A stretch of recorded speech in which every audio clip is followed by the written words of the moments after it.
केवल मनोरंजन न कवि का कर्म होना चाहिए, उसमें उचित उपदेश का भी मर्म होना चाहिए। साहित्य के ध्येय को स्थापित करती हुई मैथिली शरदगुप्त जी की यह पंक्ति ही हमारे आज के विषय की कुंजी है। नमस्कार, मैं प्रोफेसर अंतिमा आप सबका अपने चैनल हिंदी नारी में बहुत बहुत स्वागत करती हूँ।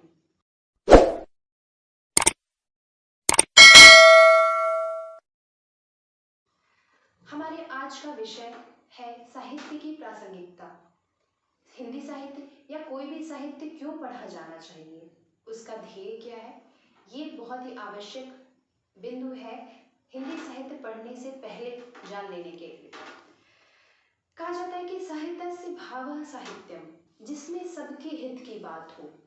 ऐसा लेखन जो मानव जाति के कल्याण के हितार्थ लिखा जाए वही साहित्य है, और ऐसा साहित्य ही हर काल में प्रासंगिक होता है, और वही साहित्य ही सफल माना जाता है जिसकी प्रासंगिकता हर समय हर काल में बराबर बनी रहे। तो ऐसे कौन कौन से तत्व हैं जो साहित्य को प्रासंगिक बनाते हैं, साहित्य की प्रासंगिकता को बनाने के लिए कौन कौन से तत्व सहायक हैं, हम उन्हीं पर आज बात कर रहे हैं। जिसमें पहला और बहुत जरूरी तत्व है मानवीय गुणों से संपन्न साहित्य संवेदना को बचाए एवं बनाए रखने का कार्य करता है। कोई भी साहित्य का सबसे पहला ध्येय यही है कि वो मनुष्य के भीतर जो इमोशन है उनकी मानवीयता को बनाए रखे। किसी कवि ने बहुत अच्छी बात कही है कि वियोगी होगा पहला कवि, आह से उपजा होगा गान। मतलब हम जैसे कि जानते हैं कि वाल्मीकि ने रामायण की सबकी शुरुआत ही इसी से की है कि जब एक बघेलिया क्रौंच पक्षी के जोड़े को मार देते हैं, वहीं से इस रामायण की वाल्मीकि रामायण की शुरुआत होती है। वही संवेदना को बचाए रखने का जो बीड़ा है वो इन साहित्यकारों ने उठाया है। दूसरा जो महत्वपूर्ण तत्व है, साहित्य समाज का आईना होता है।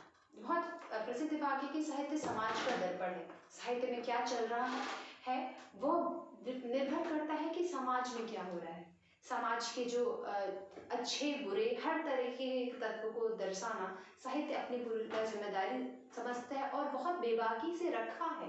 प्रेमचंद जैसे रचनाकार ने ये कहा है कि जो साहित्य है वो राजनीति के आगे चलने वाली मशाल है। इसके आगे जो अगला महत्वपूर्ण तत्व है कि साहित्य जो है वो परिवर्तनों को स्वीकार करने में सहायता देता है। रूढ़िवादियों को तोड़ना हो, हमारी भक्ति काल या संत परंपरा जितना भी साहित्य है उसमें हर प्रकार की रूढ़ियों को जो तोड़ने की शक्ति है वो कवि के पास है। कवि बेबाकी से हर समय की बुराइयों और अव्यवस्थाओं को व्यक्त करता है, और साथ ही प्रगतिशीलता को स्वीकार करने की जो प्रेरणा है वो साहित्य देता है। चाहे हम कबीर को देखें, तुलसी के यहाँ देखें, या वर्तमान के समकालीन साहित्यकारों को देखकर प्रेमचंद से के आगे परंपरा को देखें, सभी साहित्यकारों ने प्रगतिशीलता को स्वीकारा है, और वही प्रगतिशीलता जो है वो समाज को अर्पण भी करता है। इसके अलावा जो महत्वपूर्ण तत्व है वो है आदर्श समाज का निर्माण, परंतु यथार्थ परक। ये साहित्य कोई ऐसा मॉडल नहीं स्थापित करना चाहता है जो कहते हैं कल्पना से परे हो, वह यथार्थ परक आदर्श समाज का निर्माण करता है। इसके अलावा जो सबसे आखिरी और महत्वपूर्ण पॉइंट है कि साहित्य जो है वो समाज की विरासत को बताता है। कह सकते हैं कि वो किसी फेमस लेखक का कथन है कि किसी भी देश के इतिहास या किसी भी देश के भागों को जानना हो तो आप उस देश के इतिहास से पहले उस देश के साहित्य का अध्ययन करें, क्योंकि इतिहास जरूरी है कि कुछ प्रमुख लोगों के बारे में कहा गया हो, लेकिन साहित्य की जो विषय वस्तु है वो हमेशा आम जन और आम लोग ही होते हैं। तो ये कुछ महत्वपूर्ण बिंदु हैं जो साहित्य पढ़ने से पहले, किसी भी विषय का साहित्य पढ़ने से पहले जानना आवश्यक है कि हम उस साहित्य पढ़ क्यों रहे हैं।